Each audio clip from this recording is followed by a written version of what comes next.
Research into the brain shows something fascinating. When we think about ourselves in the present, our brain lights up in areas associated with the self. But when we think about our future selves, the version of us that has to deal with the consequences of procrastinating, our brain lights up in the areas it uses to think about other people. Basically, your brain treats future you like a complete stranger who you're not particularly fond of. If you have to choose between eating a donut now or feeling healthy later, your brain thinks, why should I sacrifice the donut for some stranger? Let them eat a salad tomorrow. You know you should start. You have known for hours. The deadline is real. The consequences are real. And yet here you are, watching another video, refolding a shirt, Googling something you do not need to know. You tell yourself you will start in 5 minutes. But the real answer for why you cannot move is far stranger than laziness. Your brain is not broken. It is doing exactly what it evolved to do. Somewhere in your skull, there is a version of you that does not feel real yet. Scientists call this your future self. And to a surprising part of your brain, that person is basically a stranger. In 2009, a researcher named Hal Hirschfield put people into an MRI scanner and asked them to think about themselves today and then think about themselves in 10 years. The brain scans showed something remarkable. When people thought about their current self, a region called the medial prefrontal cortex lit up brightly. This is the area tied to identity, to the sense of, this is me. But when the same people thought about their future self, that activity dropped. In fact, the brain patterns looked less like thinking about yourself and more like thinking about a completely different person. Let that sit for a moment. To your own brain, future, you can register as someone else entirely. This changes everything about procrastination. You are not choosing laziness over hard work. You are choosing a reward for a person who feels familiar over a benefit for a person who feels like a stranger. Why would you sacrifice for a stranger? Most people would not slow down their Friday night to help someone they have never met. But that is exactly what finishing a report tonight does for the person who will wake up tomorrow. Your brain just does not treat that person as you. This is called temporal discounting, and it is ancient.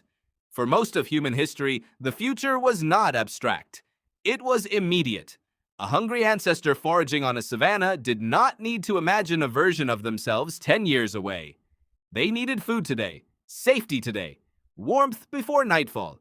The brain that survived was the brain wired to prioritize now.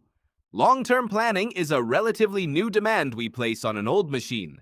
Psychologist Walter Mischel studied this pull between now and later using something far simpler than an MRI, a marshmallow. In his famous experiments at Stanford in the late 1960s, children were offered 1 marshmallow immediately, or 2 marshmallows if they could wait 15 minutes alone in a room. Some children grabbed the treat within seconds. Others distracted themselves, covered their eyes, sang quietly, anything to survive the wait. The children were not fighting a lack of intelligence. They were fighting the same battle you fight every time you avoid a task. Immediate reward versus a bigger reward that has not happened yet. Your brain assigns more weight to what is close. Distance shrinks value. This is true for money, it is true for pleasure, and it is true for pain. A task due in 3 weeks barely registers as a threat. A task due in 3 hours screams. So you wait and wait until the deadline finally feels close enough for your brain to treat it as real. Does that mean procrastination is really about time? Not exactly. It is about identity. And this is the part almost nobody realizes. Researcher Piers Steele spent years reviewing procrastination studies across different populations and conditions, and one pattern kept surfacing. People procrastinate more on tasks where the payoff is distant and abstract, and less on tasks where the payoff is immediate and personal. Writing a thesis chapter due in a month gets pushed aside. Replying to a text feels urgent. Saving for retirement barely registers, while buying something you want today feels almost necessary. Your brain is not weighing effort. It is weighing who benefits and when.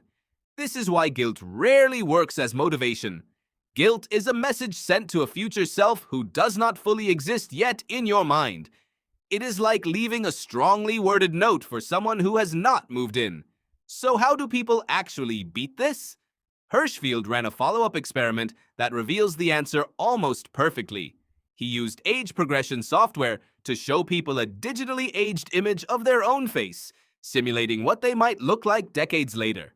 Participants who saw their aged face were then asked how much money they would allocate to retirement savings versus spending today. The group who saw their future face allocated significantly more toward the future. Something simple happened in that moment. Future self stopped being a stranger and started looking like family. The brain does not respond well to abstract promises. It responds to vividness. The more real your future self feels, the more your present self is willing to sacrifice for them. This explains a strange contradiction you might have felt before. You can know a task is important and still not feel the urgency.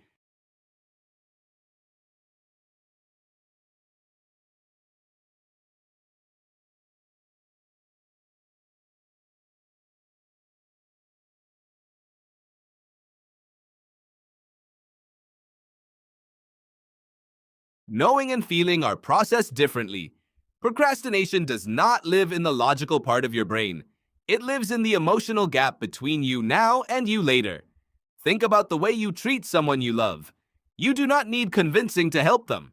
You just do it, because the connection is immediate. Some psychologists argue that beating procrastination is less about discipline and more about closing that emotional distance. If future you feels like a real person you care about, avoiding their problems starts to feel unkind, not just unproductive. This is also why environment matters more than willpower. If a task requires imagining a distant, faceless benefit, your ancient brain will lose interest almost every time. But if you can make the future consequence immediate, visible, or emotionally close, the same brain suddenly cooperates. Students who write a letter to their future self before an exam period tend to prepare earlier. People who visualize a specific moment in the future, not just a vague goal, follow through more often. The trick is not forcing yourself to care more. It is making the far feel near. There is something oddly hopeful in all of this. Procrastination is not proof that you are weak or undisciplined. It is proof that your brain evolved in a world where later rarely existed as a meaningful concept. You are not fighting laziness. You are fighting millions of years of biology that never had to plan a decade ahead and only recently had to plan a month ahead. Understanding this will not make procrastination disappear overnight, but it changes the question. Instead of asking why you cannot make yourself work, you can ask a better question. How do you make your future self feel less like a stranger and more like someone you already know? Maybe it is picturing exactly where you will be when the deadline hits. Maybe it is writing a short note to the version of you who will thank you later. Maybe it is simply pausing before you scroll and asking who actually pays for this moment of comfort. Somewhere down the line, someone will. And that someone is you, whether your brain believes it yet or not. So tonight, when you feel that familiar pull to wait just 5 more minutes, remember what is actually happening. You are not choosing to fail. You are